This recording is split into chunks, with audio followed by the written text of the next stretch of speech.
Hello students, welcome you all on the YouTube channel of CPS and I'm Abhishek Tiwari. So here I'm just presenting you the very next video of your Socialism in Europe and the Russian Revolution chapter 2 of your history.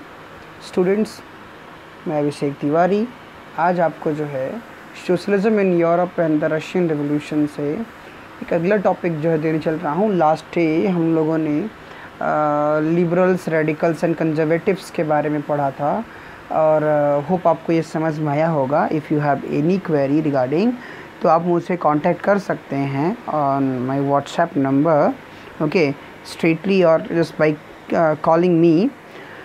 So the next topic that we are to study, जो हमें अभी पढ़ना है वो है industrial society and social change. ठीक है, जो टॉपिक अब हम लोग पढ़ने चल रहे हैं उसका नाम है industrial society and social change. Topic क्या है ज़रा इसको ध्यान से देखते हैं।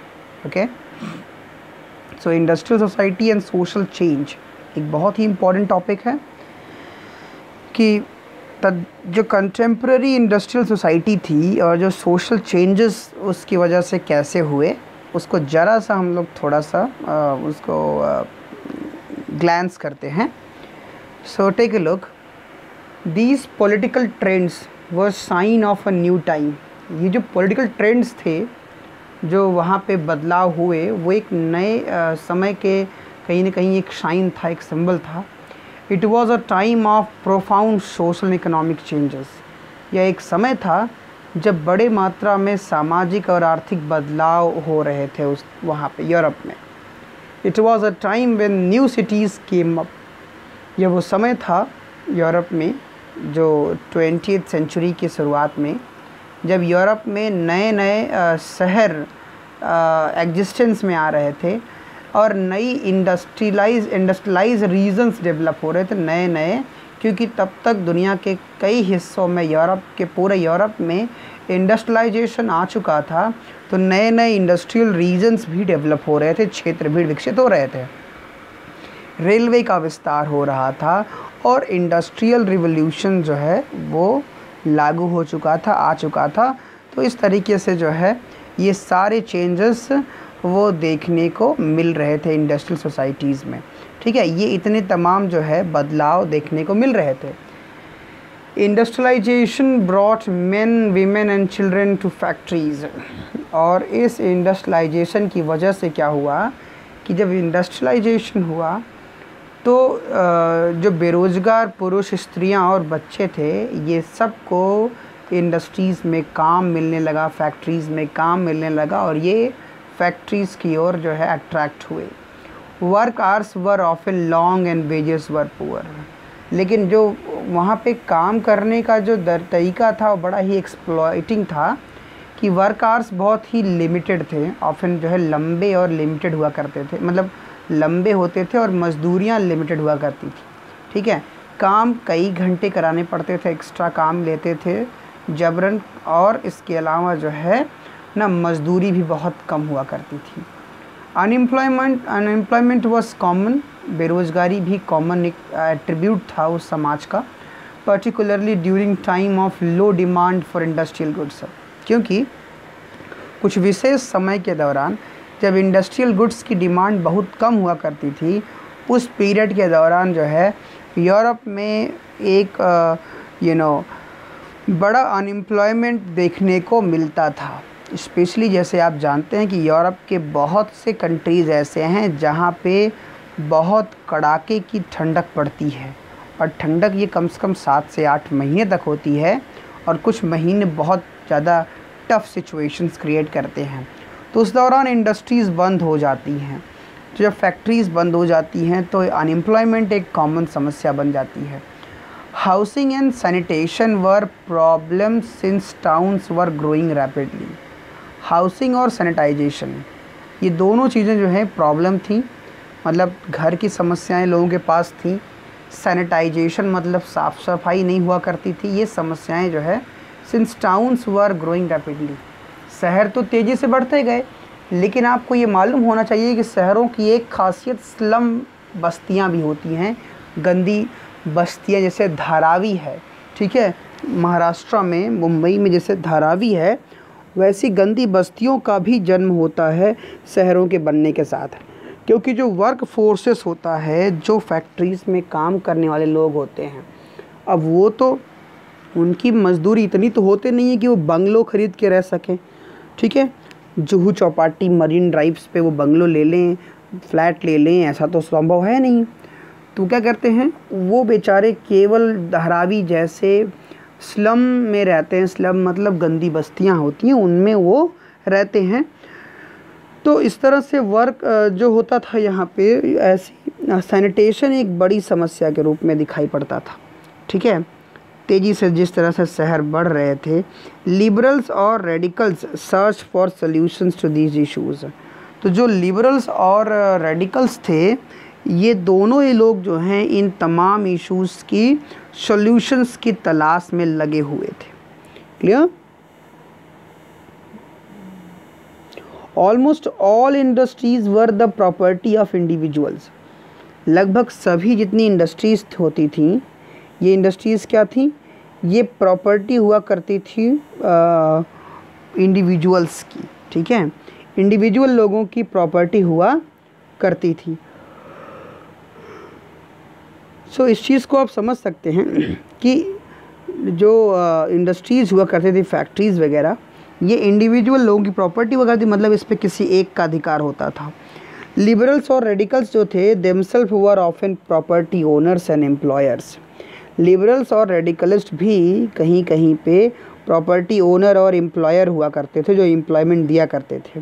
Having made their wealth through trade और इंडस्ट्रियल वेंचर्स, उन्होंने अपना वेल्थ जो है वो बनाया, कमाया इंडस्ट्रियल वेंचर्स के माध्यम से, उन्होंने पैसे कमाए। They felt that such effort should be encouraged, उन्होंने महसूस किया कि जिस तरीके से उन्होंने पैसे कमाए, उस तरह के एफ़र्ट्स को इनकरेज किया जाना चाहिए। That it's benefits would be achieved if the work force in the economy was healthy and citizens were educated.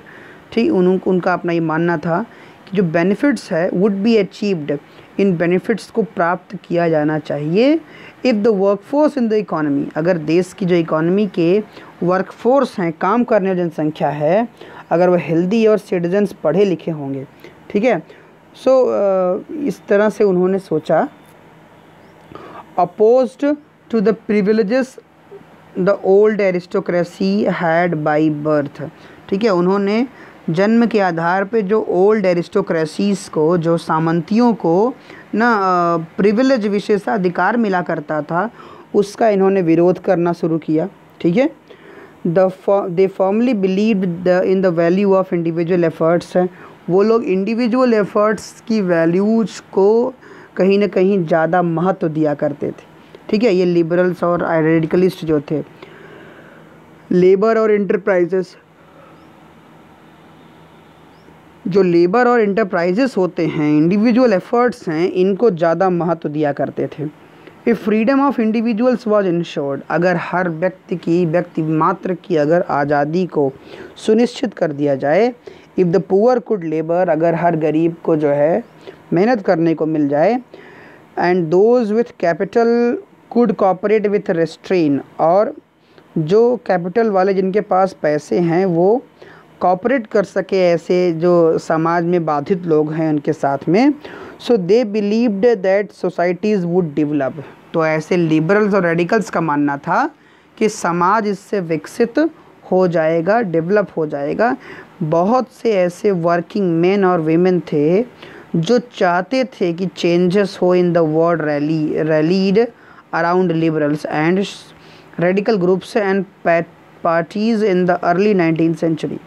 तो बहुत से ऐसे वर्किंग मैन और वीमेन जो है वो चाहते थे कि ये बदलाव हो ना इस दुनिया में।